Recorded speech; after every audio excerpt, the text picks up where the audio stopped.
Hey folks, Scott here, and we are going to finish up our discussion on the election and the stock market. Because I'm sick of talking about the election, I'm ready to move on to some different topics. But today we're going to talk about the historical context of where we're at and what that might mean moving forward. We're going to look at how the market has done here in the last couple of weeks since the election. Then we're going to talk about what themes we're going to be looking at as we move into 2021, as we get further and further away from a very contentious 2020 election season. So let's look at that historical context. I wanted to show you what the stock market had done the last time we had a Democrat president, Republican Senate, and Democratic House. Now, and that's what I'm assuming we're going to have, barring some shockers in Georgia and barring legal action in the presidential. That's what I'm assuming, is that we're going to have Democratic White House, Republican Senate, and Democratic House. Well, I was surprised to learn, I did not know this. You have to go all the way back to Grover Cleveland in 1885 to 1889, the last time we had a Democrat president, Republican Senate, and a Democratic House. So I was kind of shocked to learn that it had been that long, and therefore I don't really want to show you the stock returns from 1885 to 1889 because they're not probably super relevant.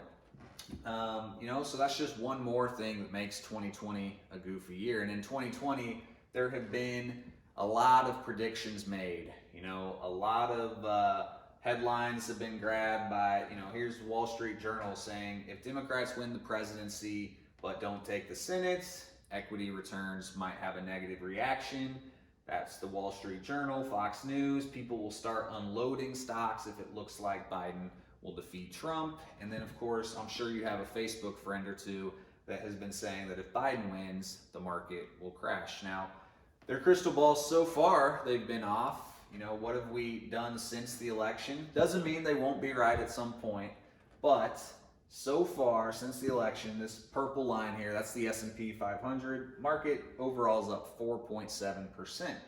Now, interestingly enough, value stocks since that time is up 8.62%, while growth is up 1.8%. But that's not because of the election. That's probably mostly right here, the vaccine. We got good news from Pfizer. We got good news from Moderna. We have these vaccines that are 94% effective, and value stocks are going to really outperform. Because if you look at this chart, you might be saying, well, shoot, why am I in growth stocks? Why would I want to own any growth stocks if value's outperforming?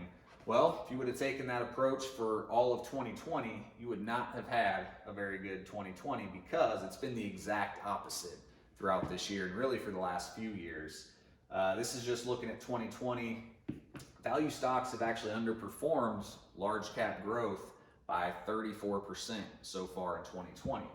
This purple line, once again, that's the overall market. So a lot of times, you might hear, well, the market is up in 2020, and that is true, but you have to be in the right stocks. You have to be in growth stocks, stocks that don't pay a big dividend, stocks that just reinvest their profits into growth instead of paying out to shareholders. They're just trying to grow the company as much as they can. So a lot of these companies benefit from low interest rates. They benefit from, they didn't benefit necessarily from COVID, but they weren't nearly as affected because this is made up of a lot of those big tech companies that just weren't affected near as much.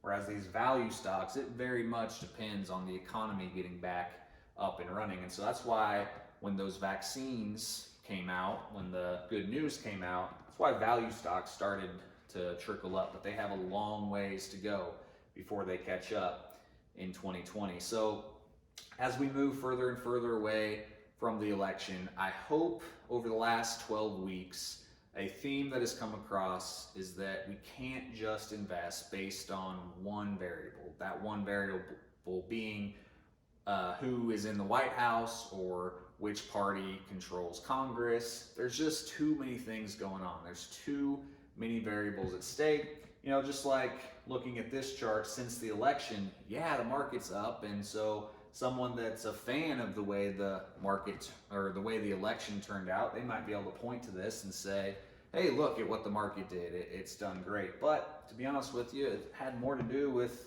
the vaccine news than it did the election results. So I think if there's one theme, it's that we can't let headlines drive how we invest. We need to let the plan drive how we invest. And that's what we're here for. That's what we do, and we build your plan and we help you stick to it. So if you have not had a plan built with us, give us a call, 844-CARLSON, or find us at carlsonfinancial.com. Let's get that plan built so that the next time we have a super volatile period, you don't have to try and do this on your own. You don't have to try and guess what you should be doing. You'll have a plan built, and we can help you walk you through that. Now, if you're a client and you haven't been in to see us in a while due to COVID or whatever reason, also give us a call so we can revisit that plan, so we can look at how your stuff has been doing, get that plan updated just like we always do in our reviews, and give us a call, get set up for your next review, and we'll go over everything with you. That's it. I'm done with the election. I'm done talking about it. Relieved to be done talking about it. Now we're going to move on for the rest of 2020. We're going to look at some year-end tax planning. We're going to look at some other things as we head into the end of the year. So I hope, if I don't talk to you, I hope you have a great Thanksgiving.